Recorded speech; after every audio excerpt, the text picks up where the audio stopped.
Good morning. Welcome back. We are here, of course, as the opening act of the day to discuss the wake of the Mandiant report, which, as you will, I'm sure, all know, was published in February. I think I'm right. It came out with some eye-popping evidence directed primarily against the People's Republic of China and a particular building in Shanghai. I guess you'll be familiar with that. We're going to hear more about the details. But today I am here with two of the best-known experts to you and indeed across the world, certainly in the US, on this subject.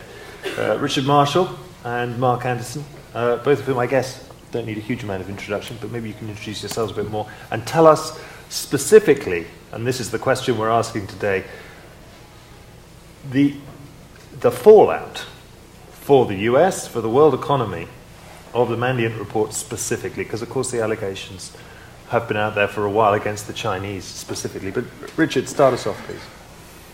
I'm going to answer your question, but I have to make a preparatory comment.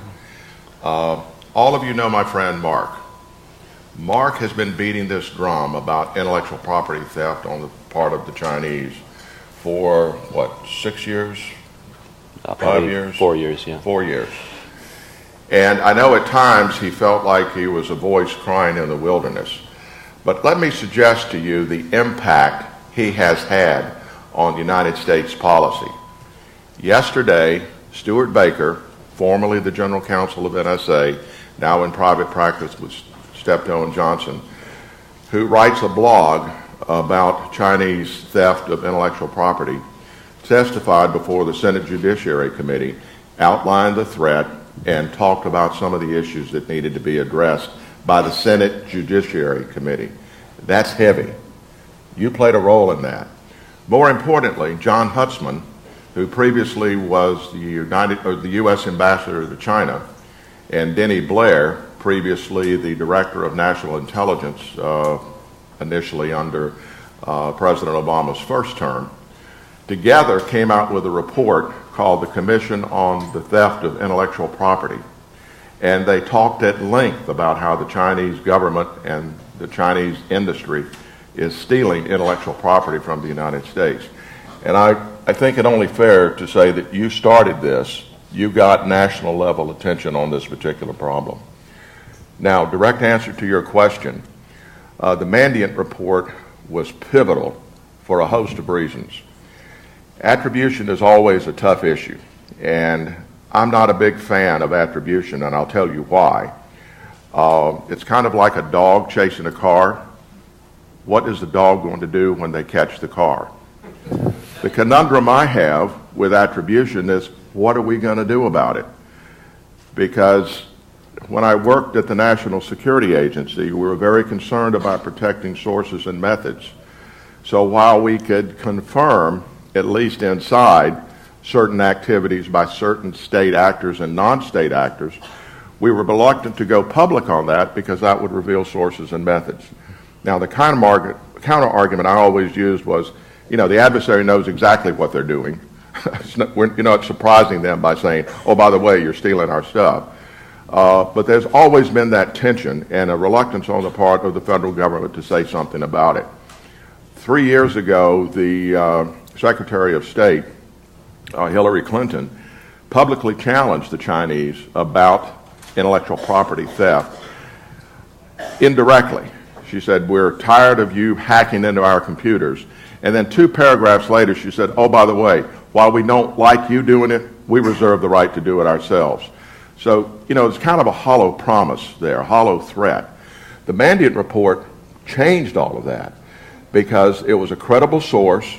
They're very well respected in the community, both nationally and internationally, and did finger-pointing, blame and shame type exercise on the fact that this is a state-sponsored activity, state employees that are trained specifically to steal intellectual property.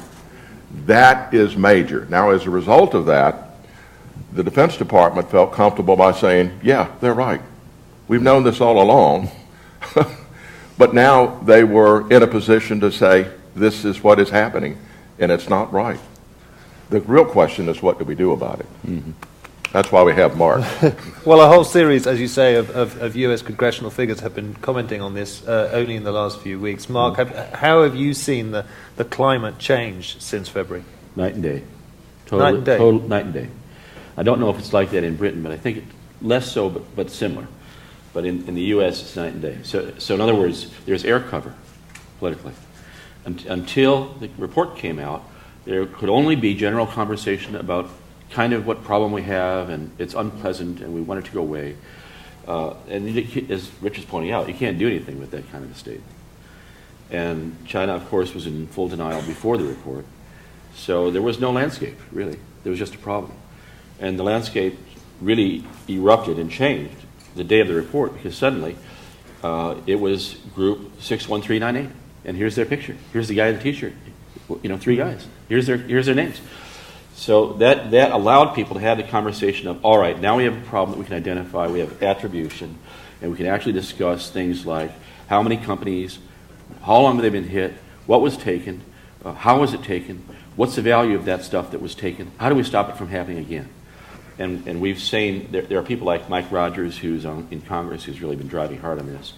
He was kind of up front of this too. But whether you're a person like Mike or all the people in Congress who are waiting for this kind of a moment, now we're hearing all the second-tier people coming in and going, oh yeah, this is bad. But I think it had to be an attribution before that could happen. So really, I don't mean to belittle it by calling it political cover, air cover, but it is. It allowed a conversation to occur politically, which didn't and couldn't have occurred until that happened. Yeah. So now we have a valuation, I guess every valuation is a massive approximation, $300 billion a year, according to one estimate, rivaling U.S. trade with Asia in general. This is obviously a gigantic figure. What do you think, Richard, of the weapons, political, diplomatic, what have you, maybe technological, that the U.S. has at its disposal to try and address this? All right. I'm a lawyer, so words mean a lot to me, and I've done a lot of work in the international legal arena associated with, the Geneva Convention, laws of armed conflict. Mark and I have had many discussions on that point, so I'm going to resist the use of the word weapon, but I will make a substitute. Let's talk about techniques. The frustration for me is that it's happening, that we in the United States, particularly those who have very valuable intellectual property, no matter how you place a value on it, are not adequately protecting the data. That, to me, is just completely unconscionable. It's like an individual who goes into a high crime area and complains when they're robbed. Avoid that situation by using appropriate methods of protection. Now, you like the word weapon. I'm going to use technique, and you can decide what you think this is. I was speaking on this subject in New York City about 3 weeks ago, and the issue came up about what can we do to hurt people who steal our intellectual property. And it's within our technical capability to put a beacon on data that's being exfiltrated. You can also modify that file so that when it leaves your purview and goes to an area where it shouldn't be, that it does self-destruct. Some would say, let's do more than self-destruct the file. Let's self-destruct the other files just to make a point. And then, interestingly enough, somebody with a technology background says that's against the law. And, without having all that discussion, that's just so much balderdash as far as I'm concerned, because it's outside the United States. U.S. jurisdiction doesn't apply. We can have that discussion in the bar later. But there are techniques that can be used to help protect our intellectual property. But we need to do it here before we start pointing the finger. We're victims, but we shouldn't be, play the victimhood role. We should be the aggressor in protecting our intellectual property. We don't do enough to do that. It does conjure images of Charles Bronson, kind of fighting back against the bad guys, using weaponry to fire back. I mean, obviously that would be against the law in the US, and I wouldn't recommend any industry using kind of counter techniques to hack back at the hackers or anything. But I mean, is there Do you think that in practice is what people are doing? What is the nature of corporate responses that you're seeing, Mark? So I want to say two things. One is I want to take this opportunity to say the same thing about this guy. If you don't know who's sitting here, Richard was head of cyber for DHS for a long time and worked for the NSA for a long time. He really is one of the top guys in the world on this subject. So I'm very pleased to have you as my friend and to have you here.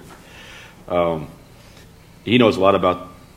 We should probably switch on this question because he knows more than I. Yeah. But I do know that there has been an awful lot of conversation in Washington, D.C. lately and around the country among corporations, not in the government. The government's already on this. They have Cyber Command. They've been working on this stuff for a long time. For them, it's probably walk softly, carry a big stick. If the enemy is afraid of a nuclear return, they won't attack you. It's the same thing with cyber. I think they're hoping that if they build up enough offensive capacity, that will deter any kind of serious cyber attack in a weapons sense. But meanwhile, corporations are really mad. And they're meeting privately going, the heck with those guys. I'm not going to wait for the government. I might do it myself. And again, that question of, don't talk to me about the law because I'm going to do it in China or Russia or whatever. So there's probably a greater concern about some Maverick response that could launch a big thing than that the guys who think about this all night long will do so. Maverick responses, Richard? Well, see, part of the issue is and I think this is not just an American view, I think it's relatively common. When we're analyzing a problem, we tend to do mirror imaging. If this is the way we're going to approach it, this is the way our adversary is going to approach it. And you'll have a number of people, Stuart Baker among them, Richard Clark, former security advisor to 5 different presidents, as he is proud to say. And he should be. I mean, he's a friend of mine. I think the world of him. But he's positing what we need to do is have a nuclear-type treaty associated with cyber activities. Well, that's an interesting intellectual discussion until you realize the actors are not necessarily nation states. They're rogues. Many of these rogues are sponsored by the nation states. For example, Russia. If anybody's Russian and I offend you, then too bad. But the Russian government will protect criminals, and in return, kind of like the mafia, we'll protect you, but when we will call on you once in a while to do some dastardly deeds for us. Yeah. And so when we protest to the Russian government, they say, sorry, they're criminals. We'd like to stop them too, but we can't. We're powerless to do it. So I think we need to realize that what we're dealing with are individuals, not nation states. So the idea of, if you do this, we're going to hurt you more. Let's say it's a mix. Yeah, a mix. But the problem is larger than just dealing with nation states. So I'm a little concerned about let's borrow a legal framework that we started 300 years ago to have it work in this environment. With your permission, I'd like to bring this back to the economic question because everything you just said is absolutely right as far as I know. But the real problem before us, if we're worried about crown jewels disappearing, generally that is nation related somehow or other. And so, what do you do? And I don't think you can play the radar game forever. That they get a better weapon, you get a better weapon. Every time you improve the firewall, someone will find another way to get through it. Yeah. And so all this talk about tech stuff won't solve it. It just won't. Mm-hmm. If it could, it would have. And so we have some guys who are working on this, 24/7 to come out on Friday and tell us the answer maybe. But the real answer long term is going to be no more tax. So how do you get to that?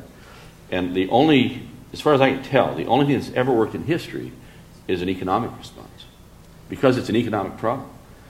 And naming and blaming won't do it, I don't think. And I don't think that cyber attack returns is going to do it. If you have a whole nation whose economy is based on stealing your crown jewels, they can't come right off. It's like a heroin addict. They can't come right off of that because if they do, they'll have political instability. And that's their greatest fear. So you can almost be apathetic about it. Like you drove yourself into this canyon, you can't get out. Can we help you get out? But certainly one thing you could do is say, by the way, and there is a bill actually addressing this way. By the way, if you do steal IP, you're going to be tariffed in that category, so you can't sell it here. We're not going to allow you to export it to us or any of us in this group. It might be a treaty. So the TPP, the Trans-Pacific Partnership, is very specific about protecting intellectual property, and that's why China is not allowed into that treaty. It's kind of, they wanted to get in, they couldn't get in. The Atlantic Treaty, I think, would be just the same. So Europe and the United States and most of Southeast Asia are going to all be linked by this idea that you have to protect IP to be a trading partner. That's tough. So I think if you make these economic things happen, and it's painful enough, then the economic benefit of the theft goes away. Let me bounce a couple of ideas off of you. I know you want to ask another question, but he just sparked some interesting thought here. And if any of you are in the working group, just ignore me for a while. But let's look at a couple of economic approaches. For example, companies want to be on the New York Stock Exchange. What if we designed a system that said, in order for you to sell on the New York Stock Exchange, the U.S. Securities Exchange Commission has to confirm, with your assistance, that you are not using any stolen U.S. intellectual property. You cannot sell your stock on the New York Stock Exchange unless you show that you're clean. Yeah. Another economic approach would be the CFIUS, the Committee on Foreign Investment in the United States. Most of the focus, indeed all of the focus on the Committee on Foreign Investment in the United States, Huawei being an example, is we want to buy companies in the United States. And we're very reluctant from a national security standpoint. So if a company, let's just use Huawei as an example, wants to buy a U.S. technology company that deals with information technology, CFIUS basically has done a push away. No, you can't do it. Let's take another step with CFIUS and say, let's not just address national security issues, but let's look at intellectual property issues. If you want to buy a company in the United States or invest in a company in the United States, you have to provide proof that you're not benefiting from stolen intellectual property from the United States. But that's a tough thing to prove, isn't it? I mean, the issue here is policing, partly, is that it took, God knows, Mandiant how long to establish what it found out in terms of the location of the bad actors in terms of Chinese cyber threat. Now, I can understand your concern, but let's use an example. Huawei again. Huawei was investigated by the Committee on Foreign Investment in the United States. Huawei finally gave up. Huawei finally said, the game is just not worth the candle. We're not going to do business in the United States anymore. And we knew that Huawei had already admitted in federal court in Texas that they had stolen the operating system from Cisco. Yeah. And you think that kind of knowledge, that kind of understanding, I don't know, get the World Trade Organization involved, get people involved generally who will understand and will some way be overall policing, that technologically we're in a position where we can make those kind of judgments about clean companies or less clean companies. I mean, I think of the trade of international kind of stolen artifacts or something. Everyone knows it's incredibly hard to trace down the legal chain of who stole that pot from it doesn't have to be perfect, ground. does it, Ed? Because if, let's say you miss 99, you only get 1 out of 100. Okay. I think that the idea is if the test cases are big and obvious and painful, that will tend to discourage everybody else. And if there is a national policy of doing this, it'll inform that policy. The costs are really high. You may have seen the news this morning, I think, or yesterday. I've never seen this before. There's a deal trying to happen between SoftBank and Japan. They're going to buy one of our phone companies. This morning it said that the United States government, never before, first time, insists on having one of their own people as a director if this happens in the company. And they will have to have some kind of contract that says that no Huawei Chinese equipment will be installed in the United States, honoring the CFIUS. And by the way, and not to strip out all the stuff that's already there. So, and there's some. So, wow, I've never heard of this kind of thing. So these guys are getting serious about the economic side of this, linked with the security side. They recognize both aspects of this. And let's say now that you're running Huawei or that you're running China, and you see this happen, it's like, oh, this is not good. Not only last week, Huawei made a public declaration, we've given up on the United States. Well, that's a big market. That's the biggest market in the world. So not only have they given up, but now Japan's hurting. So you're running, let's say you're running Japan, you're Abe. Oh, this is not good. So every time one of my companies comes to the United States now for a merger deal, I've got to make sure the Chinese stuff isn't in that company somewhere. That can't be happy. So I think these economic prices are good. Yeah. Richard mentioned one other thing which we haven't discussed, but the SEC has this kind of pivotal role that no one's quite recognized. And that is that at least so far, people who are CEOs who have refused to declare that they've been attacked when they knew, 9 out of 10 don't know it, but those, once they know it, they still hadn't historically talked about this. Since the Mandiant report, we've had a whole bunch of companies talk about it. And I think it's gone from being, well, they said they were afraid of stock price change. In fact, if you look at the record, stock prices have done fine after attacks. But I see why they're afraid. Well, now they're not. Now there are kind of droves of CEOs talking about this publicly. They realize the opposite is true. And so the SEC actually was the reason that Intel came forward after the Aura attack, which they did a year ago here. And it wasn't because FiRe is so cool. It's because I'm sure their internal counsel said, we have a requirement that there was a material event for shareholders, future shareholders, and we have to disclose it. You, CEO, have a responsibility that's a legal problem for you now. So the SEC really, I think, has done another service, which is to make the problem more public than it would have been otherwise. I think I probably haven't done my duty if I haven't offered it to the floor. So a couple of questions, guys. We've only got about 8 minutes, but if anybody wanted to ask any general questions of these two, please stand up, step up to the microphone, and introduce yourself. Yeah, this is Craig Wilkins. And You're not on the working group, are you? No. Yeah, I don't want you cheating.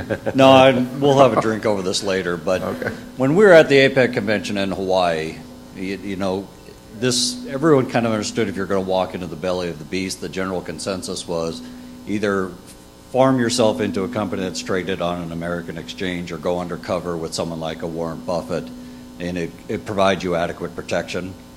Just want your feedback on how a company does enter into the Chinese market, because there's opportunity, but there's tremendous risk. You get that?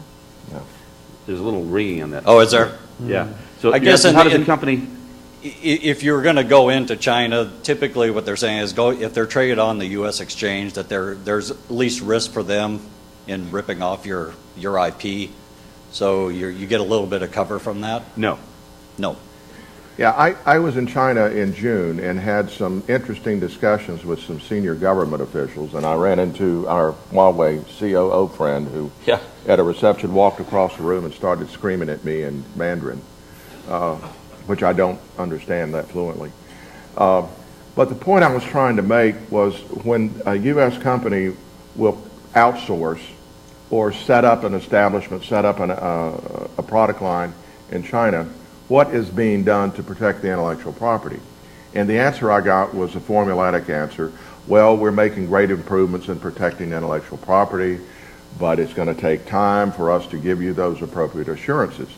And I thought, okay, that's an accurate answer. It's not what I like, but it's more than likely true. But the real risk you run is that when you outsource your technology to a Chinese company, even though you may sign all kinds of boilerplate agreements in terms of non-disclosure, the likelihood of them honoring that is pretty low. And number two, you have to realize that they're going to outsource the product production of your product because they can make more money that way. And so then you don't have privity of contract in terms of the second and third entity that's doing that production for you. It's a path fraught with peril. I would it's worse than that because whatever your contract says, let's say they break it. You don't dare go to court.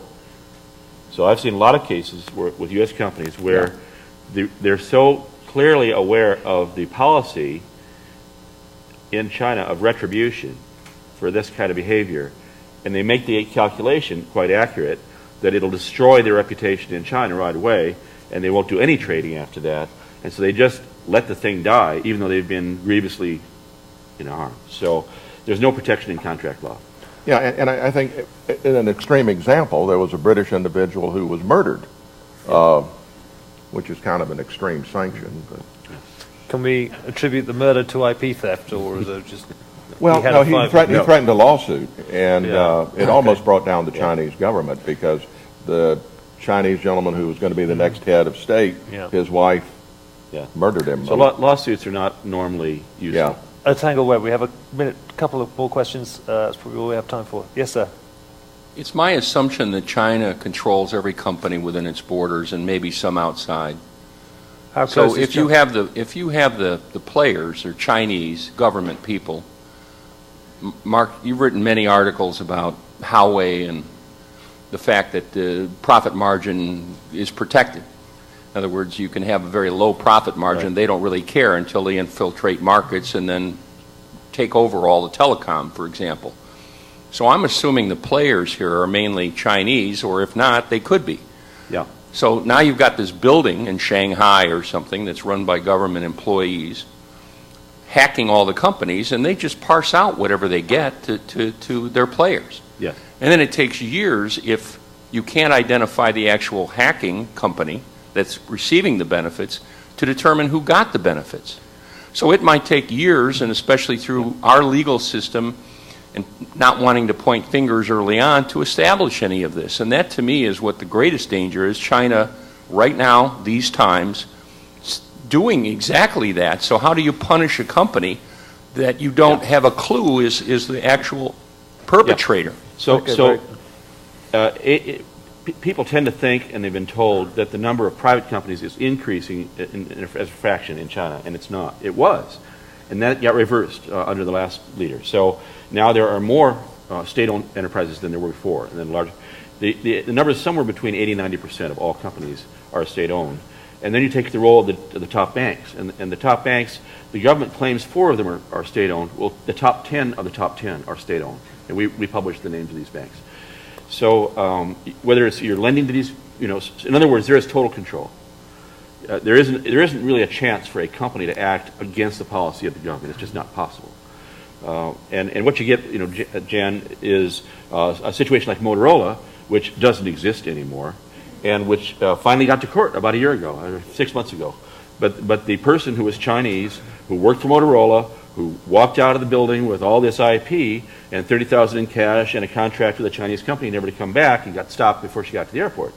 Well, they won the case, like 8 years later. Yeah. And they're gone. They're dead. There is no more. One of our best radio companies, most important wireless company in the history of the country, just like Nortel, is just gone.